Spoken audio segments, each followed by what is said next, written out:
So pomegranate health aid kombucha. So let's start there. First of all, I'll start with introducing myself. I run our brand and agency sales over at Audigent, and basically, for those that are unfamiliar, we're really only 5 years old at this point, so you may not be, but we're this next generation type of DMP. We've got kind of this different take on what the DMP used to be, since there really hasn't been a lot of innovation on that side of business. It can be pretty boring. So we came to make it, more sexy. So we're changing all of what the DMP used to be with these innovative sets of trademark data products. They help, obviously we're trying to build the future of the cookieless identity, which is obviously important for anyone's data, whether it's ours or yours.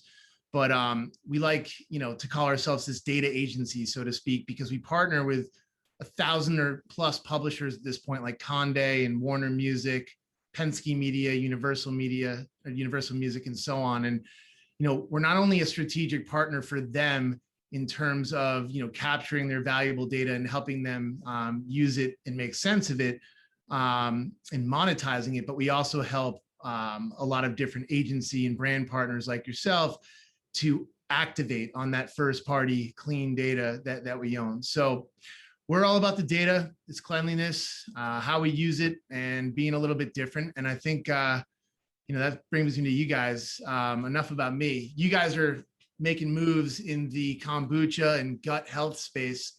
So I'm all ears. I need help with the gut health. It's been a plus 10 for me during the pandemic. But let's talk about health aid. So yeah, what is it, man? And what is your role over there? Let's start there. Yeah, so health aid, everybody knows us for our kombucha line. We started off as a kombucha company about 8 years ago here, but recently we just launched our rebrand here, updating our packaging, our website, just launched a new brand campaign.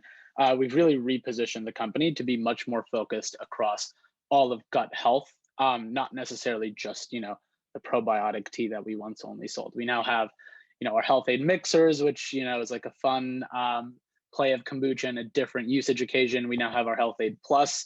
That's our core kombucha line with, new additional added adaptogens and benefits for specific mood states.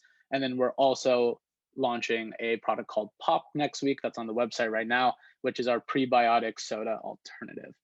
So really focusing on becoming, the masters of all things gut health, all things your microbiome, the things that nobody really talks about in a one-on-one setting, but really just starting to own that conversation so that it's exactly. And then so what do I do at Health Aid? So I'm head of growth and retention here. I manage all of our direct-to-consumer business, help out with the Amazon and e-retailer front, manage all of our brand marketing and advertising, as well as then managing all of our digital and all of our trade marketing and shopper marketing that is digital or e-retail oriented. Okay, so that's a lot. You do a lot at the company. Obviously, it's been going pretty well. I mean, do you think? I feel like I always have to ask. Over this past year, obviously, it's been an interesting year. Some companies have benefited from parts of the pandemic. Some companies have, gone out of business, and it's horrible. But as far as what Health Aid has done, how has the past year for you guys gone? I'm reading more about everything from gut health and, personal health and all of that. And it seems like you guys are smack in the middle of that. So I would love to hear how the last year for you guys has been. Yeah. So I would say, as we went into the pandemic times, it was, the world is going to explode and, I'm not going to be able to leave my house for the next 6 months kind of a deal. So everybody was really stocking up on product. E-commerce had like an amazing boom for us. And, our hardcore consumer was purchasing with a pretty high frequency during that time. But then I think that as everybody kind of got deeper into the pandemic, everybody was much more focused on the idea that they had almost a couple free weeks off. They were, ordering out more, drinking more, just on like phone calls all day, and, was using it as an excuse to not necessarily care about their health and wellness for a little bit. And so we started to see that trend happen. But then about 3 or 4 months into the pandemic, I think everybody started to realize that this was going to be more of a long-term thing.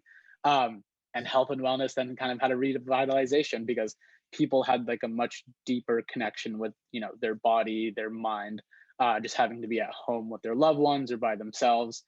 So we started to see that, from a trial perspective as well as a repeat perspective, Health Aid is scaling more than it ever has up until this point. And we're seeing that, consumers are really starting to care about this conversation behind, their gut health, their microbiome, all the things that it's connected to, just not outside of like digestion. So it's been an amazing time for Health Aid.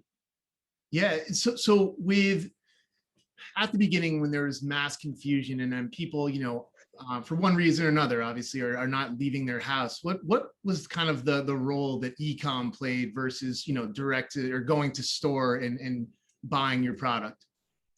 Yeah, I would say for our heavy up users, this was just the easiest way for them to be able to go and buy. They knew exactly what flavor they were looking for, or it provided an amazing opportunity for them to see our full product selection that they might have not been able to engage with.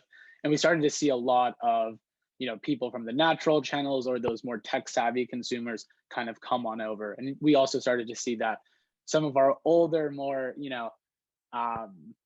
non-tech savvy users started to also move over from that retail to that digital front. Betty, our head of CX, often tells us about, all the amazing calls that she has with some of our older, senior citizen consumers that we're trying to buy online, and we walk them through the whole purchase phase and purchase intent. So I think for e-commerce, it really shines some light here for Health Aid that this was like a viable channel. The world is going more digital. Let's start to invest into it. And with that realization, they then brought on me and the VP of e-com. Right. And so with that said, I mean, was there obviously data and sales supported the idea of, ordering online or visiting the website, however the popular means was to buy your product. I mean, at this time, were you seeing a lot of new customers? Yeah.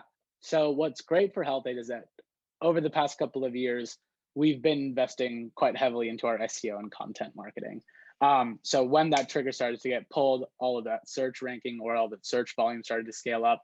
Health Aid, luckily, has been kind of one of those digitally native or savvy brands up until this point. So we ranked quite high and we got like a bunch of organic search volume. But this was still prior to us really like gassing up and turning on the advertising lever. Right. So it sounded like, I mean, it sounds like things grew online. Much of your customer base stayed the same. You gained, other new customers. Is that them talking to each other? So like what channels, you mentioned that a little bit before. Mm-hmm. So not only is your regular customer base coming in, what other channels were people coming from to find out about kombucha? Just search or content? So I would say that the biggest, channels that we had, I would say up until June, were a lot of our SEO and content marketing components, a lot of our PR and press, organic, social, and influencer was really how we started and built the brand off. And then I would say from June moving till now, we've really gone deep into D2C with the more traditional advertising. So we have YouTube, affiliate, paid search, paid social. Think of every single social channel you could think of, we're on there. Starting to work with e-retailers, starting to work with influencers in a really deep and meaningful way. So I don't think that the joke is that, once you go to the Health Aid website, you're going to see us everywhere for the next couple of weeks. Nice. And then, so are these influencers, are they, regular people, superstars, both? It's always a mixture, right? I think that for let's call an audience that is not as trend-setty or is not like on the next wave of, taking whatever pills or ranking high on TikTok, like search volume that week, but the more like normal person who has a super busy day, that doesn't really understand what's going on in the category, the space, and they're just looking for new products to make themselves feel better. We found that those higher end influencers, those celebrities, those influencers that they might follow, removes a lot of those barriers of entry in terms of like the sell-in or the pitch for our product. Where we found that, those more health conscious individuals that already kind of know a little bit about kombucha, it's much more about, breaking down maybe some of the perceived, I guess, issues or like reasons they wouldn't want to try the product. Have that be, why is it priced at where it's at? Or, then talking about how we were built in small batch, talking about the sugar, and really going into the idea that, well, none of it is just added cane sugar. It's all like added fruit juice and vegetable juice, and that's why there's some calories there. Or lastly, like the taste and finding the flavor that's for you. So two very different audiences with a little different messaging angle. Yeah. So I like what you're saying. I mean, we had talked a little bit about, maybe gut health or, kombucha or probiotics, prebiotics, not being like this digitally native type of audience. So like, let's talk about that, because I find that interesting. Like beyond people moving online rather than in stores, in some cases, finding out about new products like over the past year, what talk about the digitally native aspect and maybe like for this category, what it hasn't been and maybe what it is now, or what you guys are trying to make it. Yeah. So I would say up until this point, kombucha has really just been built off of word of mouth and big city, let's say, healthy trendsetters. It's all been about distribution. It's all been about, the price and promotions game. And it's all been about, health claims. A lot of the kombucha brands up until this point haven't really focused on brand. They haven't focused on benefits. They haven't focused on, building out campaigns that have this emotional connection to their consumer. So the idea behind it is that for the longest time, everybody's been buying kombucha, but nobody's been buying Health Aid or nobody's been buying a GTs. It's always just been much more category level. And so what we're trying to do is now differentiate ourselves in the market as, the gut health leaders that happen to sell like an amazing like selection of products that then fit into these different states and need states. So I think that that's really where we're betting long term for the company over the next 3 to 5 years, is that really moving everything onto online, matching where everybody's attention is at, and then starting to make really fun content that just makes people resonate with who we are, what we're doing, and why. Right. And so you mentioned the type of content you guys are producing, which is obviously on your site, in your blog, as well as the stuff you're pushing out. So how do you think kombucha and in this category, people were being reached? Do you feel like it was like trying to be mass appeal? Do you, like let's say for me, right? If I go out and I have a big night, is in like maybe I'm one type of person, or if I am, like my wife, she loves yoga, and that was like, oh, you're probably a kombucha drinker because you do yoga. And it's like, not all of this is true, but like, who are the people that you look for, and what are these types of categories or pieces of content that you push out? Yeah, so I would say in terms of like, let's do buckets or categories of content, and then we can go into like, who are some of the big audiences that we look at. So in terms of buckets of content, we do have a couple of different like fundamentals, and then we could talk about maybe the ways with what they're expressed. We'll really focus on, the gut health education, right? Talking about what's inside of our product, what it does for you, how it makes you feel, different usage occasions, have that be, you're feeling bloated or indigestion, you are taking a probiotic on a daily basis, but you're also taking all of these other products.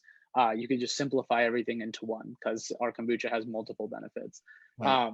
Going the more whimsical, more fun, entertaining UGC creative, where one of our best performing ads right now is a guy doing a backflip with explosions going off in the background in the first 5 seconds. Yeah. So really focusing on really focusing on education being second, and like having fun being first. And then that last bucket is, more along that line of building trust, or, building the emotional connections behind like people's stories, or, working with certain influencers or celebrities to then like endorse our products. But like, what audiences are we looking at, right? I think that now, especially at the size of the category, kombucha being over $1 billion category, it really has started to become more of a mass market product. So we have the health nuts, we have the soda swappers, we have the, recently graduated college, started to work, also married, understands that health is important, but doesn't have the time to do a lot of research into it. So they want something that just tastes good, but also has this benefit that's kind of being told on the bottle. And they'll just have that blind trust because of the brand. So we've kind of gotten to this point where it's more just like figuring out the creative for that individual cohort, that group that we identify, versus thinking that the product is only going to hit with a certain specific set of individuals. Yeah, I mean, a personal example. I mean, I'm much more conscious of it now. And as you said, I mean, look, we're home in our home offices. We're not walking around the city. I mean, I have become probably a little bit lazier. And it's like every time you pass the kitchen, let's eat something, right? Yeah. So it's, your background is actually pretty impressive. More even outside of work, you were a biochemist, and so like, why should people care about gut health? Like what do you think? Why should they care more now? Why is it more popular? And like, what do you think Health Aid's role is in that? Yeah, I think that so much of health and wellness has always been externalized or focusing on like what's on the outside. Have that be you going to the gym, working out, have that be your skin, have that be your hair, your nails. And everybody's really been focused up until this point on providing products or services that can go on these specific parts of your body. But what's really interesting is that we're, as more research is coming out and as the data and the science becomes, a little bit more clear on gut health, the microbiome, what we're starting to see is that really almost everything is starting from the inside. Almost all of your neurotransmitters and hormones are actually derived in the gut. Your hair, skin, and nails are going to be, much clearer, much brighter, stronger, have a higher tensile strength. As a result of your microbiome providing these certain individual neurotransmitters and hormones that then support really healthy production of all these individual things like keratin and things like that. And the more that we kind of go through this, your gut health is important in terms of, your brain function. Your gut health or your gut in itself, the microbiome is sending 90 times more information up than your brain sending information down. So really think of your gut as your second brain almost in a way. So you got to make sure that you're tending to that. Yeah, my gut really likes pizza, but no, that's amazing to know. I mean, it's all interconnected, and it's become pretty obvious to me as someone who may not have cared as much in the past. But I also wanted to touch on something I know that's really important that you've been working on for for the entire brand. Health Aid just had a brand refresh. Do you want to talk about that? It sounds like you just spent like really probably 3/4 of the past year on this type of stuff. I think everyone would love to know more why you did it, how it's helping you guys now in both finding people or into the future that are consuming. Yeah, I would say so. Health Aid started about 8 years ago, and so we've gone through a couple of packaging updates. And I would say that the biggest one was, 6 or 7 years ago. And so what we found is that product really then matched with our distribution at the time, which was that more natural channel, that much more healthy consumer. And they were much more buying for, the amazing call out of like our old branding, our old aesthetic, this, very medicinal, this is going to help solve a problem for you kind of brand to it. But what we found is that as we started wanting to get to that more mass market product and more mass market audience, we started to see that there was a lot of sea of sameness in the, the actual shelf and the category itself. And so we were kind of thinking about it in a couple of ways. Number one, how do we update the brand in a way that still feels familiar to our current consumer, but it really gets them excited to, buy some more. The next one is how do we then create a brand that can just sell itself on shelf and then have this amazing like connection to either like our digital platforms, have this amazing connection in terms of like this gut health education that we're now starting to focus on, or have this component of it of, the self-discovery of this topic of gut health, having a call out for the website, our phone number, stuff like that. And then the last component of it is that since we were going to focus more on digital, how do we make a product that just shows up really beautifully on screen, on device, on Instagram, on TikTok? How picturesque and picture worthy is this product? So those were some of the key backings to make it is interesting. I don't think I've ever seen, maybe I'm wrong, a phone number on a bottle. That's interesting. Am I wrong, or is that new? I think that some brands have been doing it, but I think it's a real testament to like there will always be like a person that's picking up that phone, and that's something that we'll always kind of keep versus something more automated or anything like that. Yeah. No, it's cool. So, I mean, so in terms of like what you guys are doing with the brand refresh, and I love the product extensions that you guys have had. How does the past year feel for the company opposed to the 9 before that? Like, where do you think it's Health Aid's been, and where do you think it's going? I think everybody's only more excited to just continue to scale this thing up. Like this rebrand is just such a massive opportunity for the company. And we're already starting to see how it's kind of performing on shelf. So I think that when we're kind of looking at it, we're just going to change the space. We're going to take this thing over. We're going to own gut health. We're going to own kombucha. We really want to have fun with doing amazing marketing and media. And I think that we're now in a place where our look and feel will then make sense to the consumer with the creative that we're making. Yeah. And then with, besides, bringing out new products that people want, that are talking about, that maybe you even see competitors doing, I mean, or, just bringing the brand even more and more into the spotlight. I mean, do you feel like, are all the products successful? Are there things, are you learning stuff from your current customers in terms of what they like, what they don't like, what they want? Are you guys collecting data on that type of stuff? Always, yeah. I think that, when we're looking at measurements of success for, the different product lines, we look at it from, a repeat rate, from a trial rate, from what's that doing to our advertising, how that's resonating there. And I would say that right now for kombucha, we know it's going well. We know it's going to go better, and we know that we're just going to only get sharper over time. I think that with Plus, it's an amazing opportunity for us to figure out and test to see if this like additional benefit is enough to either drive like repeat or drive new customer trial. One of our favorite products, one of my favorite ones, is our immunity. We have like ginger and turmeric, so it essentially replaces that ginger turmeric shot that makes you kind of like cry a little bit when you take it, with just like that kombucha note and like that probiotic. And so like that product is still quite young, I would say, in its lifestyle. We're seeing amazing results right now, but as we kind of scale up distribution, let's see what happens there. Our Health Aid mixers recently launched as well. So far, for the one-on-one conversations we've been having with our consumers, everybody's loving it. It's actually kind of it's funny that our core consumer is probably the most excited about that product right now, just because I think that in general, alcohol consumption is up. And I think that people are looking for healthier ways to consume their alcohol. You're telling the world that people can just drink as much as they want and it'll all be good? Not exactly that, but you'll feel better than elsewise.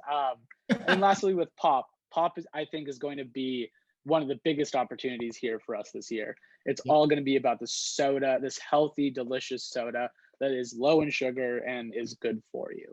And that, in terms of a market size or a market cap, as well as like what type of fun marketing and messaging you could do, provides maybe one of the biggest opportunities for the company in the past couple of years. Okay. And like when we talk about competition and this category becoming, more digitally native and more popular overall, are you guys looking over your shoulder? What does competition do? Does it help you, move faster, test and learn more? How does that work for you guys? I think, yeah, we kind of operate with a pretty high level of tunnel vision. I think that, yes, it's super helpful to understand, some of the trends that are going on with digital, especially with the more like D2C focused brands that are, the up and comers that are scaling quite quickly. I think that, the things that we could take from them are more along the lines of how they're talking to consumers and seeing what's resonating, versus anything outside of their business practices. Just because like we've been here for a while, and we're still just continuing to crush it there. So in the actions of looking over our shoulders, that's kind of what started this whole thing, which was, we have these up and comers that are scaling quite quickly. We have these really big brands that, the Cokes and the Pepsis, where they're starting to diversify their product assortment because maybe they're more legacy brands. Their categories aren't doing as well. So how do we take, the best of these both worlds of how do we become $1 billion company, with the scrappiness and creativeness and innovation that's, starting in this lower tier, and bringing those two worlds together. Yeah. And then, so as far as the brands, the trends, you talked a little bit, like the core kombucha has driven the audience, or sorry, the business, I should say. And then there's obviously stuff like Health Aid Plus and the mixers. Are there different new products on the horizon? And if you can't break any news, that's all good. We're done launching products here for a little bit. I would say, now that we've done 3 product launches here in the past couple of months, we're going to keep it at that, and we're just going to continue to see what does well, really scale those guys up, and really start to maybe differentiate on like flavor, as that's something that we're starting to get a lot of insights from our consumer on. But outside of that, just really starting to double down on those 4 product lines. Yeah. So when you talk about the insights from the consumers, like for instance, we use data in so many different ways. We we see page behavior across all of our publisher partners because there's code on the page, right? What are they doing? What are they reading? How long are they there? Clicking on everything. Like how does Health Aid, what kind of stuff is Health Aid or information or insights are they ingesting on the site? And then how is that like usable to you guys? Not only for your customers, but people who you're trying to reach. Like talk about the data side of things a little bit. Yeah, so we can go through all the KPIs that we kind of look at for learnings. So let's go through what we're doing from an advertising, from a new consumer perspective, what we're doing from an engagement perspective when they land on site. From there, from purchase, what they're buying, when they're buying, are they buying again multiple times? What else is there? And then everything post-purchase, email, SMS, organic social, all of those guys. Right. So when we're looking at that top of, we're really using that as a way to get 2 or 3 big data points. Is our marketing creative or messaging or angles hitting well with the audience that we're, targeting? Have that be from a CPM perspective, a click-through rate, an engagement rate, shares, likes, comments, any of those values in there. CPA we'll talk through later down the line, but CPA is a huge one for us as well. Were we able to get somebody to purchase? That's just really the best way of kind of understanding how your marketing is going these days. So using that top of funnel to understand who our audiences are in terms of what the algorithms are placing our creative with. So what are the demographics and age ranges and genders and incomes that are doing best with us? Of the creative angles and messaging that they're getting hit with, what are they resonating best with, and understanding why. And then let's go to once they've clicked or once they've engaged with us. So once we've kind of brought the consumer over to the page, what are some of the things that we're learning? We're starting to see what information they're actually stopping and reading with heat mapping. We're starting to see what product lines people are actually going through and clicking on, because we now have this ability to kind of dynamically serve you a different version of the website through different types of funnels. So if you're coming in from a specific Facebook ad with a specific type of creative, we can show you a different offering than one that might be more focused on our mixers. So we can start to see from like, a funneled approach, once we figured out what creative messaging works best, what is the content on the page that's then driving the highest engagement, the highest click-through? What product lines are people then going and clicking on? The biggest one for us right now as well is like, what flavors are consumers looking at and what are they buying during what time of the year? Is that matching up with what's going on in retail? If not, why so? What are the most popular flavors? It's our paradise. It's our paradise variety pack. So it's our watermelon, passion fruit, tangerine, tropical punch. It's those more like super fruit focused ones that are just, they're my favorite by far as well. But something that we, wouldn't have assumed that was going to be the case is that those were our top sellers even throughout winter, even though we have like more ginger focused SKUs as well. So it's things like these that, we're starting to just learn about the consumer and how they're buying online and how that's a little different than, retail, and how COVID has added this whole new layer of like disconnect from reality and then what's their new baseline. So the data that we're grabbing on site is kind of some of the most impactful and influential. And then lastly, it's like the post-purchaser, after they've bought, we're learning a lot through our surveys, just through texting with our consumers. I would say that the best way to learn is just having one-on-one conversations, right? So providing as many touch points for that as possible. Respond to this email, we'll get back to you. Respond to this text, we'll literally text you back. We have people just doing that, um, as well as in our surveys to then go and get more information about what they bought, why they bought it, why health aid. So really, there's no longer this, blindness that we once had 5, 10 years ago with marketing, where you throw a campaign out there, you get a lot of great PR and press, and you kind of just Right. waited and you saw. Like now, you can really get learnings even from up at the top of the funnel and really optimize there before even going further down the purchase funnel. Yeah, I love hearing that. I feel like and for a lot of brand, like this is it can become very personal health, right? So it's nice that Yeah. there's I mean, I didn't even know like all those options existed, like texting or something like that. I mean, it's a good thing. And now you guys are producing all of this stuff, this content on the site. What your blog is, the Daily Digest. The digest, Yeah, the exactly. digest. So it's like, Yeah. no, it's good because it becomes more of like a personal brand for someone that, I don't know, maybe they were embarrassed to talk about it before. Yeah. So I love hearing that. Dean, do you feel like that produces a lot more customer loyalty? Have you noticed that's like shot up in the past or the present? Oh, yeah, exactly. LTVs have skyrocketed. I like, in terms of our engagement or in terms of our likes or comments or text backs or any of these things, or just, our CAC overall, this topic of like gut health, probiotics, your mood, your immunity, like all of these things that have been taboo up until this point are just really resonating well with our consumers. So we're starting to see that from a performance perspective, just help all of our advertising be that much more efficient. Yeah. Um, I don't think you told me you didn't want to drop any new news here. It sounds like you guys have been really busy with you know multiple product launches and a brand refresh. So congrats to you guys. I just wanted to check if we have any questions from the crowd here. I don't think so. Oh, here you go. This is a great one from Anonymous. What's your favorite marketing campaign that you've worked on? And I would say that's a good question for here or anywhere else, because I think you've been in this realm for a little bit.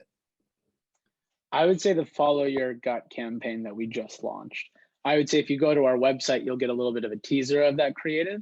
That's definitely the biggest production we've worked on. And I think that in terms of the creative, it's something that I've probably watched a couple hundred minutes and maybe a couple weeks worth of it, just staring at it. From a design aesthetic, storytelling perspective, as well as just like optimized for purchase, it's really just top tier for us. So I would say this is my favorite one. Awesome. And then as far as what you've seen in 2020, as far as the way people respond to, again, I love the way you guys speak to the customers, or the content that you're putting out, and even the way in which e-com has become this much popular for one reason or another. Does this change the way you guys do business over the next couple of years, like this digital transformation? Does it change the way you guys look at things? I think that digital will always be a massive focus for the company. I think it's always just matching where consumer, I would say, behavior or time being spent is, right? Right now it heavily digital. But as we start to get back into, the world becoming more normalized again, or back to what it once used to be, and what that even looks like, right? I think that there's going to be a huge amount of opportunities to, meet the two worlds between online and offline media. So have that be events, have that be something like a Coachella or different, shows, and maybe showing up and having a QR code that you could then scan and bring over to the digital front. Something like that, where digital will always be a part of all of our marketing tactics. But we definitely want to make sure that we're showing up where consumers' attentions are being focused. Yeah, that was literally someone else. The next question, as far as, experiential marketing and the promotion of your brand at these events. So it's like you can almost, as you were saying before, line up, obviously you have lots of different content that fit lots of different, lifestyle passion points. So obviously that's a new one. Are you doing any, events right now, or is that a look to the future? It's still more of a look to the future. We've already started to kind of build the infrastructure for it. luckily for Health Aid, we were so experiential up until this point that it's more just flipping the switch back on for us. But what will be great about this time is like the updated brand there, that we'll be able to do a lot more stuff there. Yeah, I think when we were talking, it was also kind of cool the way it seems like you test and learn a lot of different things, a lot of different audiences, marketing channels. I mean, is that something that, is it constant learning, or are you guys trying to feel your way into different things like right now and cement it for the future, or will that be an always type of thing? I think it's going to be an always kind of thing. I think digital, especially this year for all of us, we've seen it, that things change so much. Like the biggest one, I would say, like iOS 14 is going to provide a huge amount of like new things to solve for. I don't think anyone really knows right. what's going to happen, to be honest. Right. Exactly. And I think that, you know, a lot of us in the category of the space are, you know, super confident in, you know, Facebook and Google that they'll be able to figure everything out. But all of us that are in digital, I think, love it because every day is new. Every week is a new thing, and every month provides like a new thing, a new gem that you could figure out and find and like really like skyrocket a business that, you know, not all these other channels are able to. That might be a little bit more of a longer lead time or a 5-year plan versus, you know, being able to go and launch something in a couple of hours, have it possibly go viral, and you're bringing in a huge new like segment, or you're really scaling up the category in an interesting way. I would say probably one of my favorite things that has been like going around is, you know, just the power of TikTok, right? Like chlorophyll water, or chlorophyll in itself, had over a 20,000% increase in search volume over the past couple of weeks. And it's like, how are you planning for that? Like 3 to 5 years from now, it's more just like, oh, noted. Can we replicate something like that? Yeah, if I were people who are putting in pools or creating new stuff in terms of working on at their house, they may want to wait till materials cheapen up a little bit. Exactly. But, no, it's awesome to hear. I love that you guys have been nimble and are doing so much at once. It's impressive. So look, it's been a pleasure speaking with you. Thanks for educating me. And now I'm probably going to do a hell of a lot more education on your website. So thanks so much, man. Yeah. Thank you so much, Shray and Eric, for joining us today. We loved having you both back on our virtual stage, and I loved hearing about Health Aid's massive rebrand and how it's driven customer loyalty and engagement. And I look forward to seeing how you guys continue to grow. All right. We'd love to have you both again soon. Thanks. All right. Bye now. Guys. Bye.